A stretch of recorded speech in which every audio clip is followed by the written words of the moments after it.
राम रसोइया बैठी बेटी का वन दे। सुना भौजी आरजी हमार हो। अवध नगरिया के दूरी डगरिया भैया पठैहु छठ मास हो। राम रसोइया बैठी बेटी का वन देई। सुना भौजी अरजी हमार हो।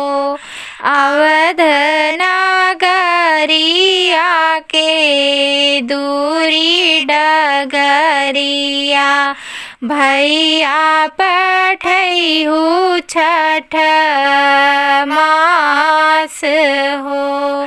इतनी बचन सुनी भाभी का वन देई।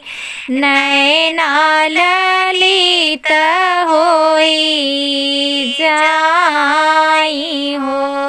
सवना भदवना के ढुरकल नदिया नाही जइहे स्वामी हमार हो।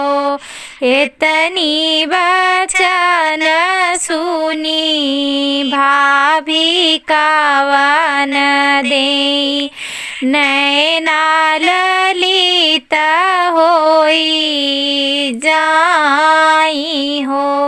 सवना भदवना के ढुरकल नदिया नाही जइहे स्वामी हमार हो। भाभी त मोरी माई भैया अपनावली के ले है सुधिया हमार हो। इतनी बचन सुनी माई का वन देई। सुना बेटी आरजी हमार हो। भाभी त मोरी मई भैया अपनावली के ले है सुधिया हमार हो। इतनी बचन सुनी माई का वन देई। सुना बेटी आरजी हमार हो। नौआ जे जई है बेटी बरिया जे जाई है। बबना खबर तोहर ले हो।